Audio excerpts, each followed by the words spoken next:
Hello everyone, this presentation was prepared by Monica, me, Edwin, and Nidhi. Climate change is one of the most pressing issues that the world is confronting today, and through this case study we want to examine its impact on gender roles and relations in developing countries. In this case, a country in southern Africa called Botswana. The case study is based on the analysis of two villages, Chobokwan in the Kalahari Desert and Seronga, located in the Okavango Delta. However, it's important to highlight that neither of those places have fertile soil for agriculture. This study was supported by the non-profit organization, the Henrik Voll Foundation.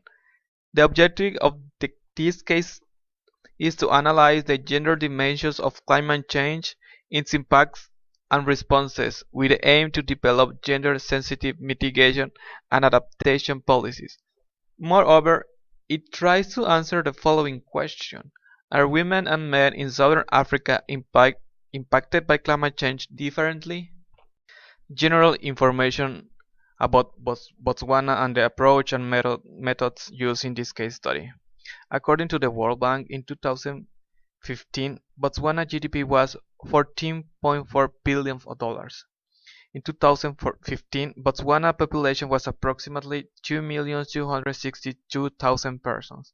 In general, the life expectancy at birth in 2014 was 64.4 years. Male expectancy was 62.1 years and female was 66.8 years. The difference between male and female is 4 years. Botswana is considered as an upper middle income country and is located at the center of the southern region of Africa and shares borders with Namibia, Angola in the south, and Zambia, Zimbabwe in the west, and Eastern Africa in the east. The central question of the case study is: are women and men in southern Africa affected by climate change differently?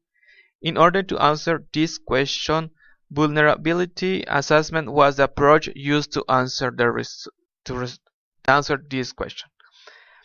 This approach allowed for the recognition of multiple stimuli beyond those related to climate, to include political, cultural, economic, institutional, and technological forces.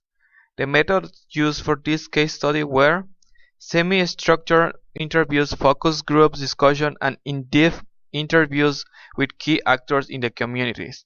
Also, these interviews involved discussion on many issues from gender relations and local politics to specific livelihood activities, such as fishing, farming, and reed collection. Focus group discussion in order to acquire information on a specific subject from a specific group of people. Document content analysis and literature review. Participant observations. They observe how people interact each other. Thank you, Edwin. Now it's my turn to present you about the conceptual frameworks of the case study. So in Southern Africa, is now facing high population dynamics, low levels of development, poverty, poor infrastructure, the effect of HIV/AIDS, natural catastrophe such as floods, drought, environmental degradation, and climate change. So to answer to this problem, the author of the study have introduced some conceptual framework. One is gender in Southern Africa context. The different gender roles and accesses lead to different impacts on men and women in Southern Africa. Many women in Africa are denied the rights to ownership and inheritance and access to credits, extension services, and training. HIV/AIDS epidemic in Africa is also another problem that increased the woman's responsibility to care for the family. Another conceptual framework is gender and vulnerability. Vulnerability is defined as the extent to which a natural or social system is expected to sustaining damage from a stressor, in this case climate change. Vulnerability is also a function of the sensitivity of a system to changes in climate, the degree to which a system will respond to a given change in climate, including beneficial and harmful. So the gender and vulnerability in Southern Africa, especially for women in the rural area compared to men, show a higher levels of vulnerability to climate change, since their participation in institutional and economic dynamics is categorized by gender-based limitation in access to resources when performing their productive, reproductive, and community roles. Next is gender and adaptation. Adaptation describes as a process, action, or outcome in a system to better cope with, manage, or adjust to some changing condition, stress, hazard, risk, or opportunity. So women in Southern Africa also show higher levels of adaptation and therefore will be crucial in reducing their vulnerability to climate change and will be a key response by Southern Africa. The next conceptual framework is differentiated impacts. Women who did not enjoy social economic rights are more vulnerable to natural disaster than men, and women and men are impacted differently by stressor because of the existing gender inequalities. For gender and adaptive capacity is the degree to which adjustment in practices, processes, or structures can moderate or offset the potential for damage or take advantage of opportunities created by a given change in climate. So adaptive capacity in Southern Africa is very context specific and varies from one community to another, from one social group to another, and also from one individual to another individual. Last but not least is climate change context in Botswana. Africa is projected to have an increase of 5 to 8% of arid and semi-arid land due to climate change. Poor communities can be especially vulnerable as they tend to have some limited adaptive capacities and are more dependent on climate-sensitive resources, such as water and food supplies from agriculture. Botswana only contributes around 7% of Africa's total greenhouse gases, while Africa contributes around 5% of the global total. In case of Botswana, it is also considered to be a net sink for greenhouse gases since the emission levels are less than the rate of carbon uptake. Now, let's move to the findings of the case study. First is gender and airborne farming. 70% of Botswana's population derive a livelihood from traditional airborne farming, and 90% of the cultivated area is occupied by traditional system. The IPCC Fourth Assessment Report predicts that yield from rain-fed agriculture will decrease by 50% in Africa as a result of climate change. Agricultural production is projected to be severely compromised by climate change. Studies has also shown that grain farming in Botswana is constrained by poor sandy soils and inadequate technique. Productivity is usually very low, resulting in very low yields. This makes subsistence agriculture a household activity which most women engage in to feed the household, which is hardly any produce left over for sale. Women are most affected by this as edible farming is predominantly a female activity. Next is gender and biodiversity goods and services. Fishing is one of the activity in the area. Men fish for subsistence and for commercial purposes all year round, while women only fish seasonally when the floods start to recede in October. Women fishing is purely a subsistence activity done solely for household consumption. However, given the current challenge in fishing, climate change is seen as an additional stressor that will impact on women's livelihood options. Because access to fishing is very limited for women and girls, it makes it necessary for this sector of the community to purchase fish if they have no one to fish for them. Grass and reed collection is another predominantly female activity. Grass and reed cutting and collecting are high labor-intensive activities and require a lot of time for those who engage in it. Women use reeds and grass to build houses, fence, courtyards, making different types of fish-catching equipment. Usually, a house is constructed using reeds and mud and thatched with grass. This is also a female activity. Harvesting reeds is a time-consuming activity, with a harvester spending on average 8 hours a day. A bundle of reed is worth only around $4. These resources are increasingly becoming harder to find, and women have to travel further away from the villages to collect them. The reason for the reduction in grass and reed quantity is not known, but it is expected that, with reduced rainfall and change in weather patterns, a potential consequence of climate change, these challenges will become even worse apparent. Gender and water. Life in Seronga is centered on a water source, the Okavango River and Delta. The river is not just a source of water when there is no potable tap water available in the village, but plays an important role in the livelihoods of the community. It provides ecosystem services such as food, transport, and a source of water and grazing for domestic animals. The river is the only reliable source of water available as the river is permanently flowing, yet access to this source is becoming more difficult due to the challenges such as wild animals at the river, especially during the dry season when competition peaks. Because the river is said to be receding over the years, women have to walk longer distances to collect water. For both Seronga and Chopokwan, the burden of collecting water for washing, cooking, drinking, hygiene and watering on backyards garden falls on women and children, particularly the girl child. Next, gender and energy. Energy is a highly male-dominated issue. However, rural women are still largely responsible for gathering and securing energy for cooking and heating, while females are most involved in fuel wood collection, and they spend over 3 hours a day on average collecting fuel wood. Time spent collecting firewood is expected to increase as resources become scarcer. This is a possible impact of climate change. On decision making, the study also showed that more males were involved in taking loans for both solar panel system and grid electricity connection than their female counterparts. Females were however more involved in deciding to collect wood and also make decisions where they are involved in the collection. Gender and employment.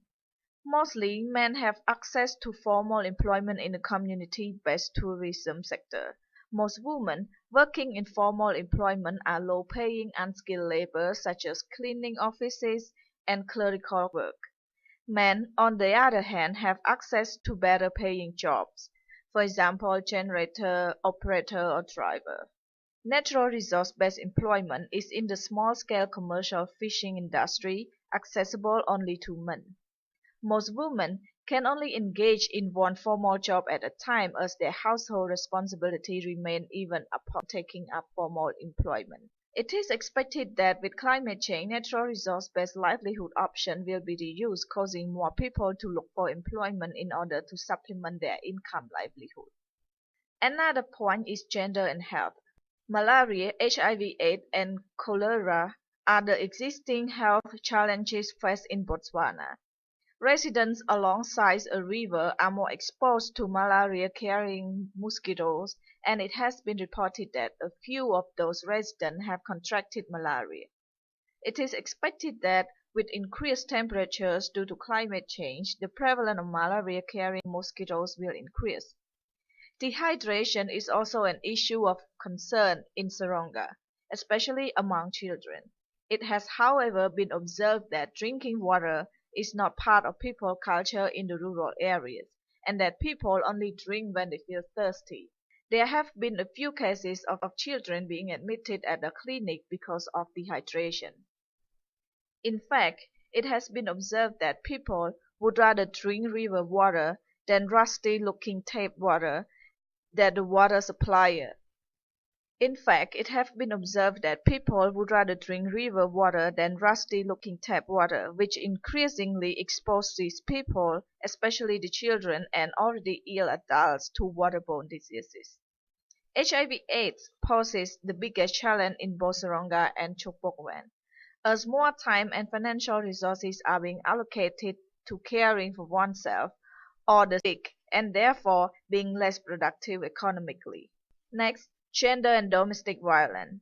Men are reported by the health officers to be less interested in testing for HIV/AIDS and seeking medication, as women request or encouraging a partner or husband to test for HIV/AIDS may be subjected to abuse such as battering.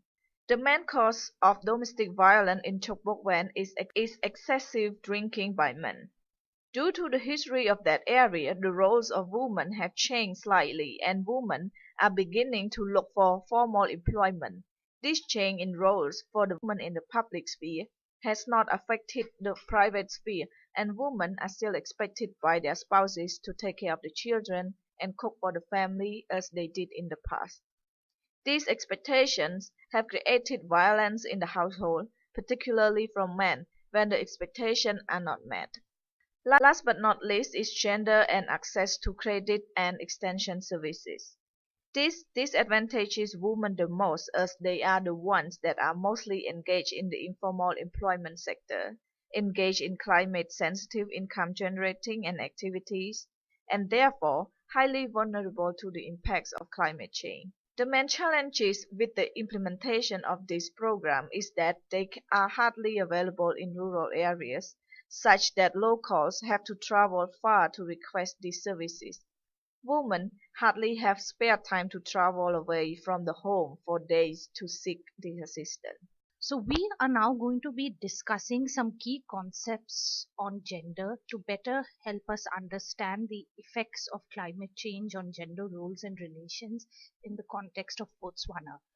The concept of gender in development recognizes that men and women often hold different positions and roles in society. They have different responsibilities and decision making power within the household and the community based on the control and use of resources. An adequate integration of a gender perspective into development considers the gender division of labor and sharing of benefits between men and women so as to consciously distribute work and benefits and to facilitate equal access to and control of resources and community decision making processes. The way the work is divided between men and women according to their gender roles is usually referred to as the gender division of labor. The gender division of labor is ascribed in a given socio-economic setting and determines the roles that men and women actually perform. Since men and women play different roles, they often face different cultural and institutional constraints, many of which are rooted in systemic biases and discrimination. The gender division of labor is a central feature of gender inequality both in its economic aspects and in the social construction of gender identities. This relates to traditional gender norms of men's breadwinning role and women's homemaking role at home. Gender norms and regulations construct domestic activities as naturally being women's work and allocate the responsibility for housework and care to women and girls. In other words, household chores like cleaning, cooking, washing that relates to sustaining the household are traditionally associated as women or girls' tasks, even when they have a paid job outside the home. Although the gender division of labor is often seen as a result of biological traits, we must realize that the gender division of labor has much to do with what each society perceives as appropriate for both sexes. In examining the different roles of women and men, the gender division of labor provides the underlying principle for separating out and differentiating the work men and women do. It provides the rationale for the difference in value placed on their work, and it also accounts for the link between the gender division of labor and women's subordination in society. Gender relations refer to a complex system of personal and social relations of domination and power through which women and men are socially created and maintained, and through which they gain access to power and material resources. In order to understand gender relations, it is useful to look at triple roles on gender in society.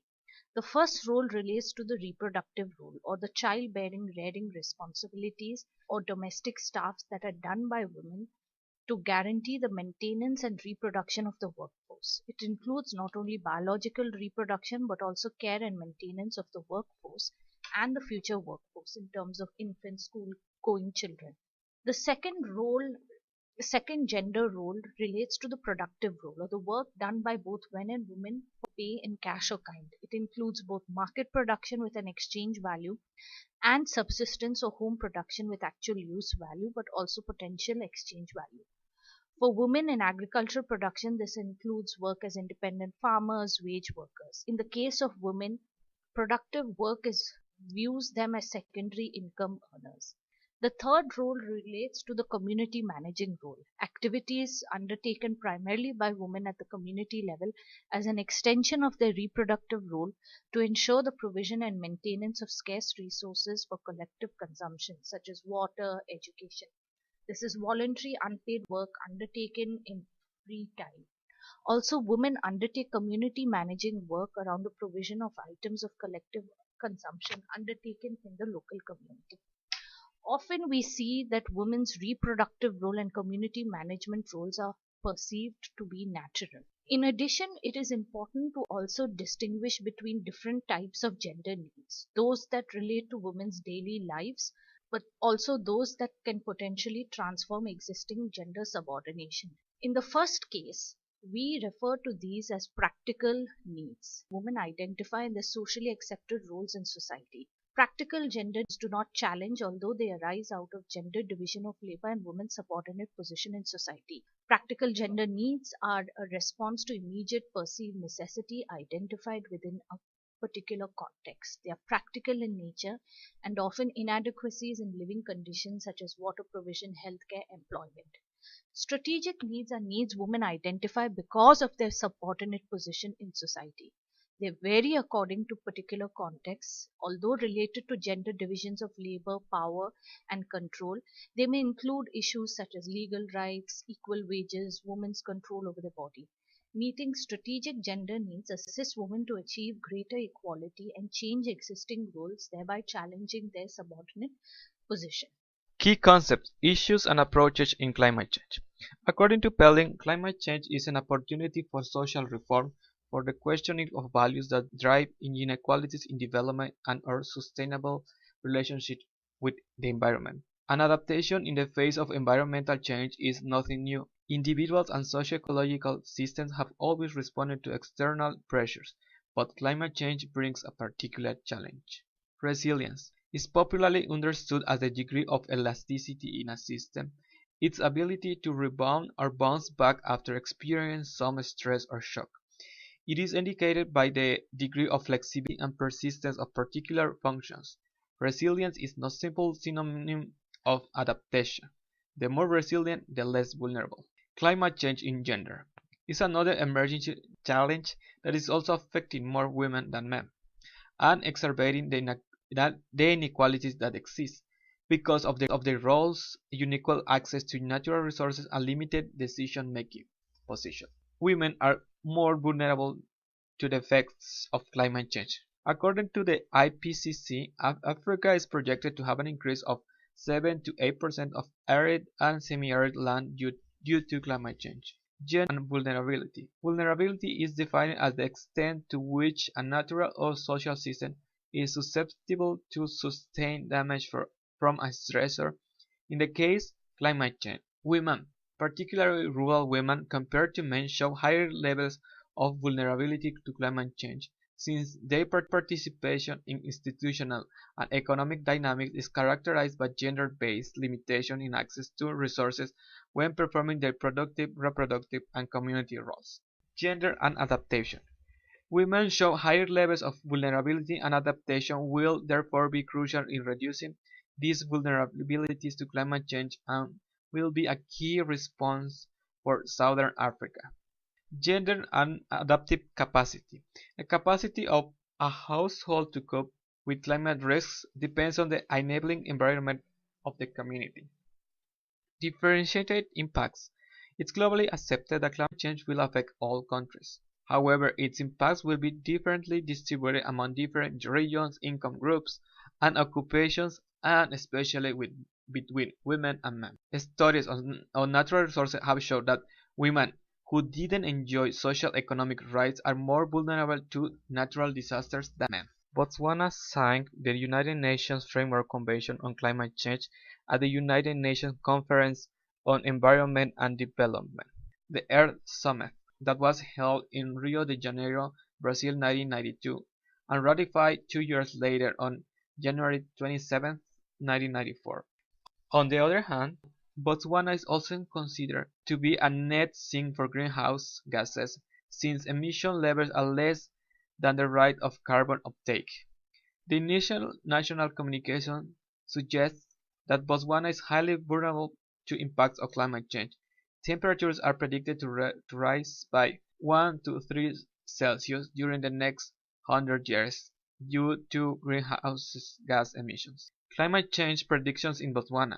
Livestock production will be affected by the consequences of recurrent droughts, which will be more recurrent during the summer season. Crop production will be expected to reduce by about 30%. Water resources will be stressed even further by the consequence of a warmer and drier climate. However, the link between climate change and health needs to be further investigated. However, about human health and climate change, this case study didn't provide enough information. Gender equality and climate change in Botswana. Due to climate change and because women are highly dependent on local natural resources for their livelihood and because they are responsible for securing water, food and energy for cooking and heating, they will spend significant amounts of time hauling water from distant sources as they send to collect food and water food. These activities are considered strictly the business of women. Climate change also will limit women's mobility and will affect them in decision-making process and economic assets, which will increase their vulnerability against this problem.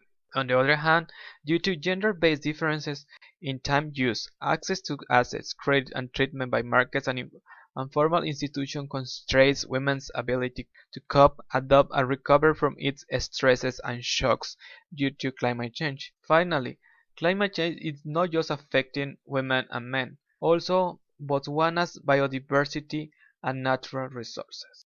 In our presentation analyzing the gender impacts of climate change in Botswana, we have made the following recommendations.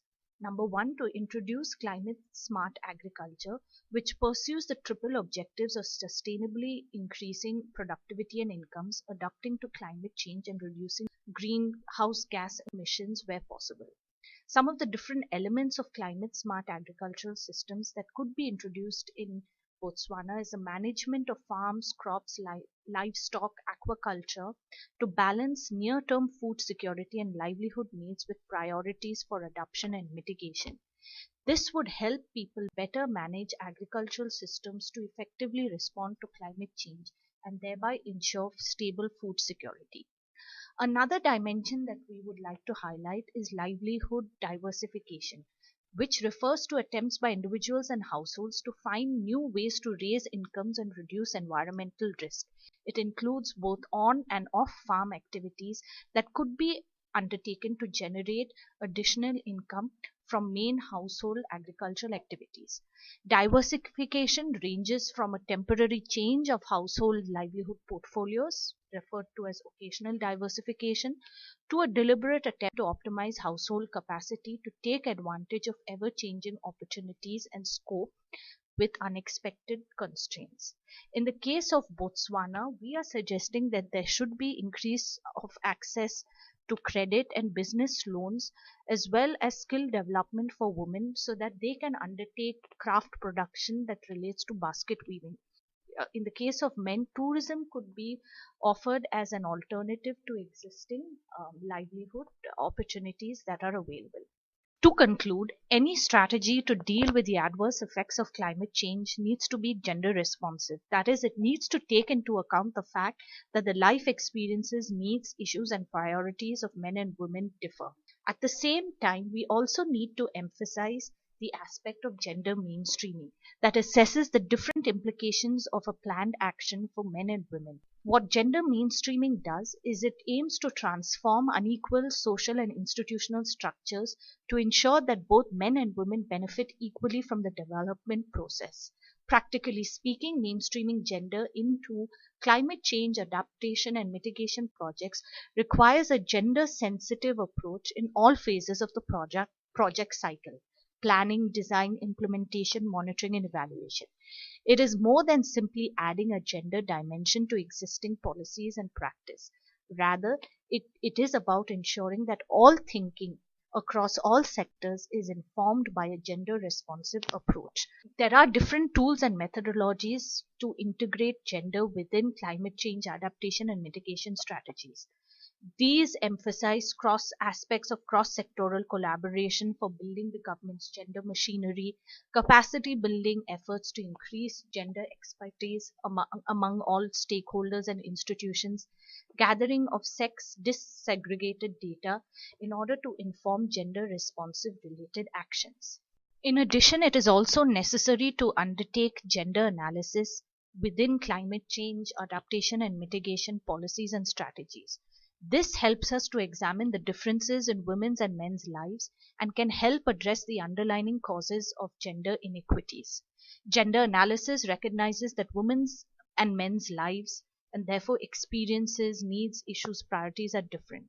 Women's lives are also not the same, and the interests that women have in common may differ from their social position, ethnic identity. Further, because the life experiences, needs, issues, and priorities vary for different groups of women, in terms of their being dependent on age, ethnicity, income levels, different strategies may be necessary to achieve equitable outcomes for men and women and different groups of women. Another key aspect that we would like to emphasize is gender responsive budgeting. We know that the overall economic, social, and environmental costs of climate change are substantial, particularly in the case of resource dependent countries like Botswana. Gender disparities in ownership and access to resources, coupled with socio-cultural barriers, lower adaptive capacity, increases women's exposure to climate risk. Therefore, incorporating gender awareness and gender criteria into climate financing mechanisms and strategies would be smart climate finance.